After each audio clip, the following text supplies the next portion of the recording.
The cow's the mastermind behind this operation now with the robots. They come in, they milk when they want to, need to, feel like it.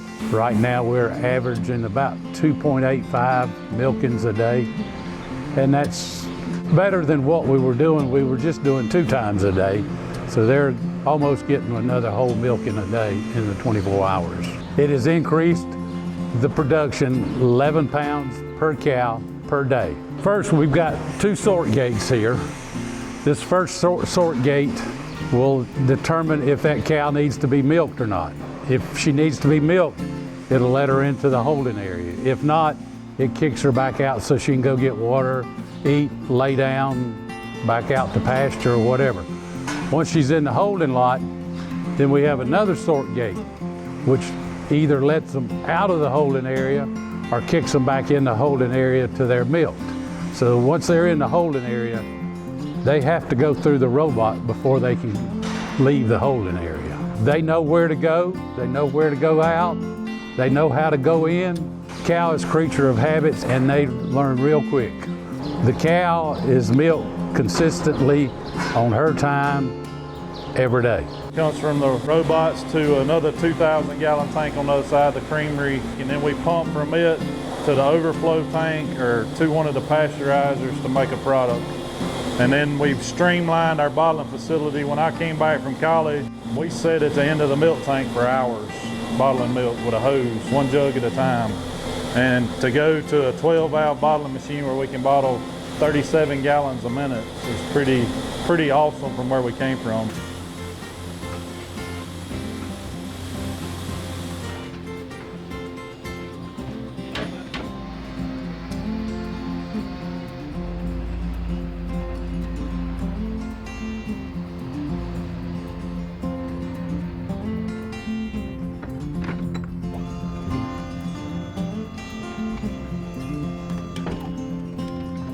It was pretty vital to our business. In order to grow to the next level, we needed to get into a bigger grocery store.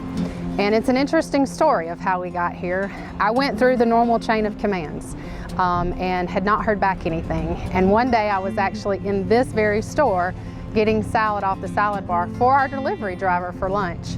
And there was a gentleman behind me, and I kept thinking, what is he doing? And he said, ma'am, I don't want you to fall in that salsa. And I looked, and he was in a full suit and tie with an Ingles tag on, and I thought, he's upper management.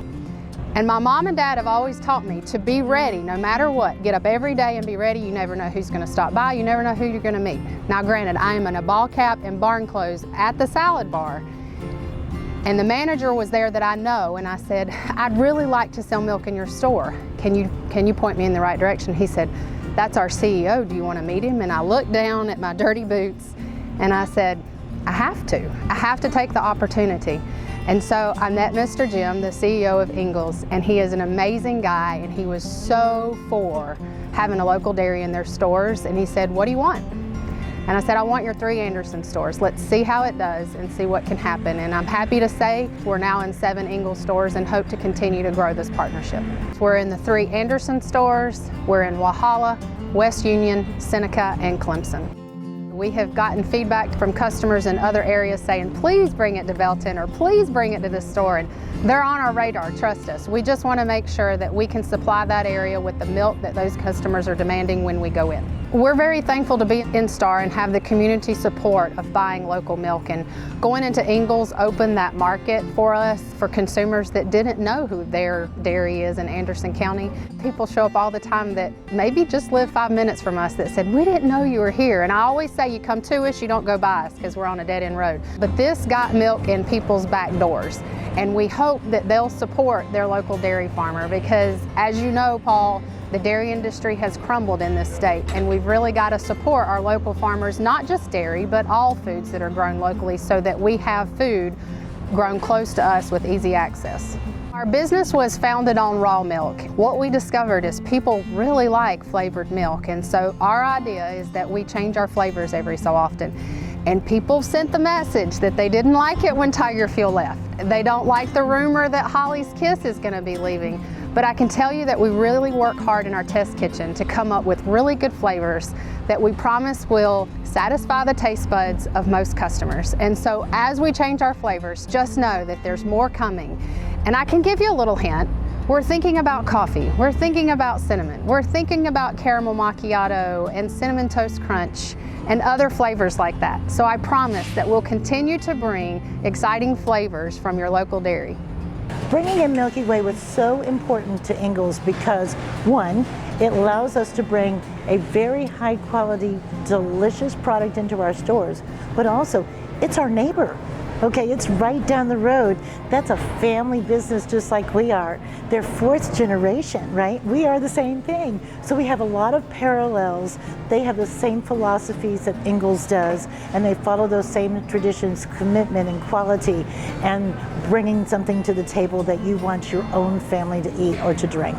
In 2019, I competed in the American Farm Bureau Young Farmer and Rancher Achievement Award and got second in the country. And I can remember the 4 judges questioning me, you know, and that last question is, what's your future goals? And I remember telling them every single thing that has happened on this farm today. So it's a blessing knowing where we came from to now, that every goal that I had has come true. So now I got to come up with some new ones.